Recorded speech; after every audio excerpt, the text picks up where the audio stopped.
বন্ধুরা আজকে বানাবো এঁচোড় দিয়ে কাঁকড়ার রেসিপি। তো তার জন্য কাঁকড়াগুলোকে সবার প্রথমে কেটে বেছে ধুয়ে নিয়েছি, নিয়ে তার মধ্যে নুন হলুদ দিয়ে মাখিয়ে রেখেছি। এবারে কড়ার মধ্যে সরষের তেল গরম করে তার মধ্যে ডুমো ডুমো করে কেটে রাখা আলু নুন আর হলুদ দিয়ে লাল লাল করে ভেজে নেব। আমরা এঁচোড়টাকেও কেটে নিয়েছি, কেটে পরিষ্কার করে এখানে ধুয়ে রেখেছি। এবারে আলুগুলোকে তুলে নিয়ে কড়ার মধ্যে নুন হলুদ মাখিয়ে রাখা কাঁকড়াগুলোকে ভেজে নেব লাল লাল করে। লাল লাল করে ভাজা হয়ে গেলে কাঁকড়াগুলোকে তুলে নেব একটা বাটিতে। এবারে কড়াইয়ের মধ্যে সর্ষের তেল দেব, দিয়ে তার মধ্যে দুটো তেজপাতা দেব, শুকনো লঙ্কা দিয়ে ভালো করে ওটাকে গরম করে নেব।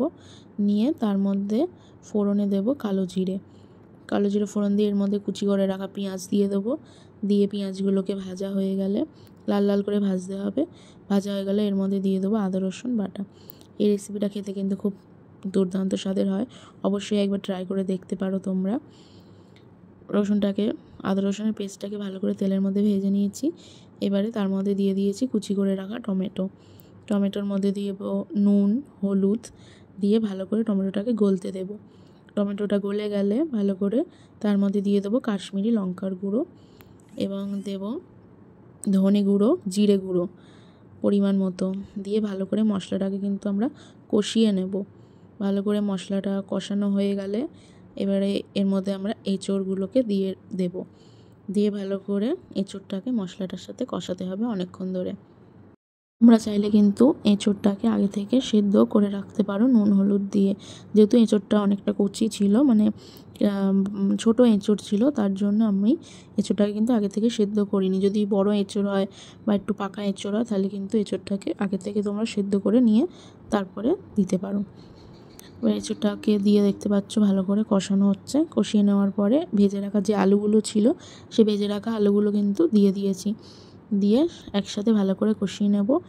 নিয়ে এবারে কিছুটা জল পাশে গরম করতে দিয়েছিলাম, সেই গরম জলটাকে কিন্তু তরকারির মধ্যে দিয়ে দেবো। তরকারির মধ্যে কিন্তু গরম জল দিলে কিন্তু স্বাদ দ্বিগুণ হয়। জল দিয়ে ঝোলটা 15-20 মিনিট মতো ফুটিয়ে নিতে হবে। নিয়ে আলু আর সেদ্ধ হয়ে গেলে তার মধ্যে আমরা ভেজে রাখা কাঁকড়াগুলোকে দিয়ে দেবো। কাঁকড়াগুলোকে দিয়ে ভালো করে ফুটতে দেব আবার 15 মিনিট মতো। ভালো করে ফুটে গেলে তার মধ্যে কিন্তু 1 চামচ গরম মশলা, চিনি আর স্বাদ অনুযায়ী একটু নুন দিয়ে কিন্তু নামিয়ে নেব। এই এঁচোড় দিয়ে কাঁকড়ার রেসিপিটা কেমন লাগলো বন্ধুরা অবশ্যই কিন্তু আমাকে জানাবে। আর অবশ্যই ভালো লাগলে একটা লাইক করবে, শেয়ার করবে এবং কমেন্ট করবে। আর তোমরাও কিন্তু বাড়িতে অবশ্যই এই রেসিপিটা একবার বানিয়ে দেবে। খেতে কিন্তু খুব ভালো হয়েছিল, গরম ভাত দিয়ে খেতে দুর্দান্ত লাগছিল, দারুণ টেস্ট হয়েছিল।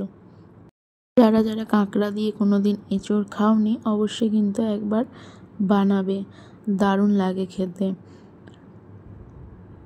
তো ঝোলটাকে পুরো শুকিয়ে নিয়েছি, নিয়ে এবার নামিয়ে সার্ভ করে দিলেই রেডি আমাদের কাঁকড়া দিয়ে এঁচোড়।